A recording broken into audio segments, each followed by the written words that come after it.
Dans cette vidéo, nous allons présenter le calcul d'une ligne électrique HTA. La question qui se pose, quelle est la section utilisée lors de la réalisation d'une ligne électrique HTA? Alors, on va commencer par la répartition de la charge. Les charges initiales sont connues par les mesures en tête de départ et la répartition de la charge sur les dérivations et sur la ligne. Donc la distribution la plus utilisée est la méthode proportionnelle à la puissance installée des postes HTA-BT. Donc nous avons la relation puissance mesurée égale alpha multiplié par la somme des puissances installées des postes HTA-BT. La mesure se fait en tête de départ et alpha est le coefficient de foisonnement. Il est toujours inférieur à 1.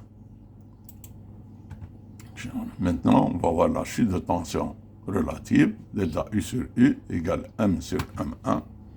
M étant le moment de charge est égal à PL, P la puissance transitée et L la longueur. Le moment de charge s'exprime en mégawatts kilomètre. M1, c'est le moment spécifique, c'est le moment pour lequel la chute de tension est égale à 1%. Il est donné dans le tableau des caractéristiques des conducteurs. Hypothèse d'étude, chute de tension admissible à l'état sain, nous avons 10% pour les réseaux aériens HTA et 6% pour les réseaux souterrains HTA. Nous avons les caractéristiques des lignes qui sont utilisées, section 34.4 Almelec, 93.3 Almelec et 117 Almelec. Nous avons ici la résistance à 20 degrés Celsius. Pour déterminer une résistance à une temps autre que 20 degrés Celsius, on peut utiliser cette relation et ensuite déterminer R. Nous avons le terme R plus X tangente phi. R, c'est la résistance kilométrique. X, c'est la réactance. Elle est égale à 0,35 ohms par kilomètre pour les conducteurs nus. Et tangente phi est égal à 0,5 pour un cosinusite 0,9. M1, il est calculé par cette relation.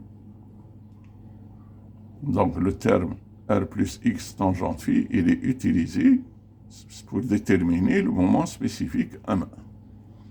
Et le courant admissible, il est donné par le constructeur de ces conducteurs. Voilà.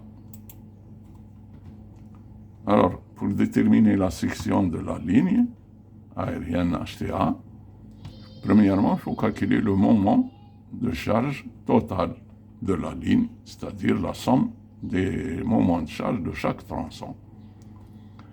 Ensuite, on détermine l'intensité parcourue par le départ, par la relation de la puissance active en triphasé, et on va choisir une section sur le tableau des caractéristiques, telle sorte que son intensité admissible soit juste supérieure à l'intensité calculée. Donc on note la section et son moment spécifique M1.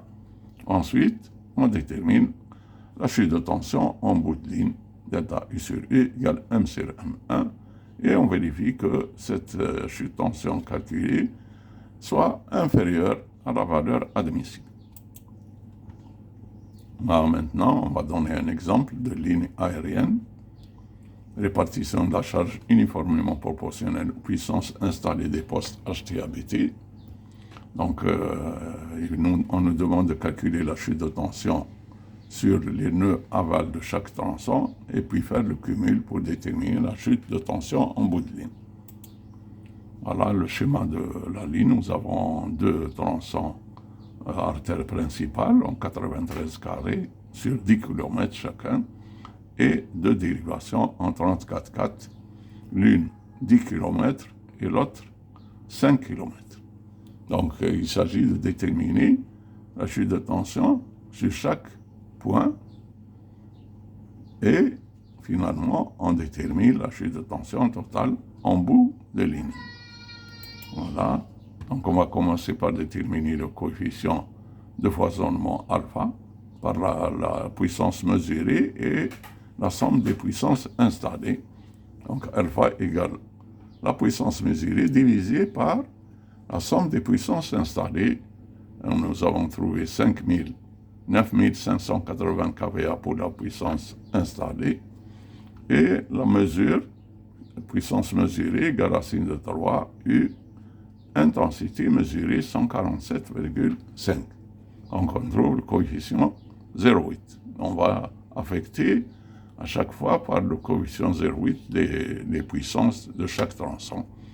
Donc premier tronçon, poste J910, on calcule la puissance foisonnée. C'est la puissance totale fois cosinus phi, là c'est la puissance active, fois alpha, le coefficient de foisonnement 0,8. Et on multiplie par 10-3 pour avoir en mégawatts. Voilà, on détermine ensuite le moment de charge égale puissance par longueur. Il s'agit du premier tronçon, 10 km. On trouve 68, environ 68 MW/km. Ensuite, la chute de tension, M sur M1. Donc, nous avons déterminé M et M1, il est en 93, la section, elle est en 93 carrés Armelec. Donc, on trouve 4,08% comme chute de tension sur ce premier tronçon. On va au deuxième tronçon. On détermine la puissance foisonnée.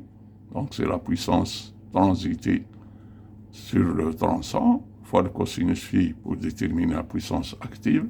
Et alpha, il a été déjà déterminé, c'est 0,8. Voilà. On multiplie par 10-3 pour respecter l'unité mégawatt. Et enfin, on va faire le moment, M égale PL. Donc on détermine le moment. Et ensuite, la chute de tension. M sur M1, on trouve 2,65%. On continue. Troisième tronçon. De même manière, on va déterminer le moment. M égale PL. P étant la puissance foisonnée. Donc là, nous avons 2 fois 630 multiplié par cosinus phi pour avoir la puissance active. Et on multiplie par le nombre de kilomètres, la longueur, et 10-3 pour avoir le résultat en mégawatts. Donc ensuite, on détermine la chute de tension.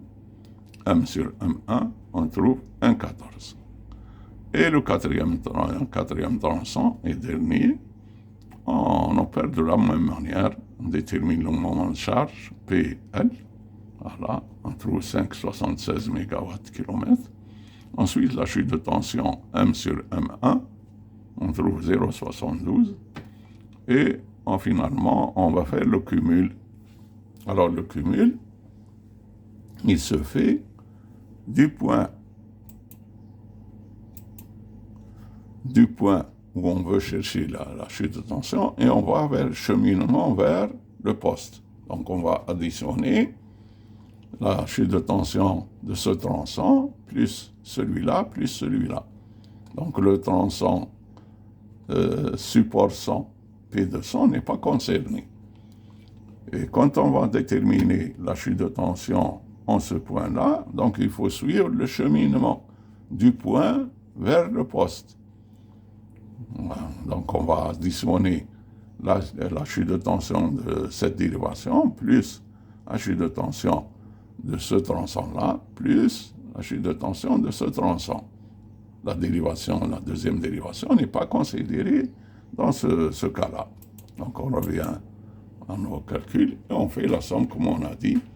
Au poste P100, nous avons 4,08 plus 2,65, c'est les chutes de tension sur les deux tronçons de l'artère principale, plus la dérivation qui concerne ce point-là, elle est 1,14. 0,72 n'est pas concerné. Et dans notre cas, lorsqu'on veut déterminer la chute de tension au poste 200, donc c'est les deux tronçons de la ligne principale, plus la dérivation qui le concerne. Là, on trouve donc 7,87 au poste 100 et 7,47 au poste 200. Donc la plus défavorable, c'est au poste 200. Voilà. Alors, pour plus d'informations, nous vous invitons à visiter notre site web Et vous pouvez nous contacter à cette adresse email. Et la prochaine vidéo sera la section des câbles HTA. On vous offre quelques fleurs et on vous remercie pour votre attention et on vous dit au revoir à une prochaine fois, Inch'Allah.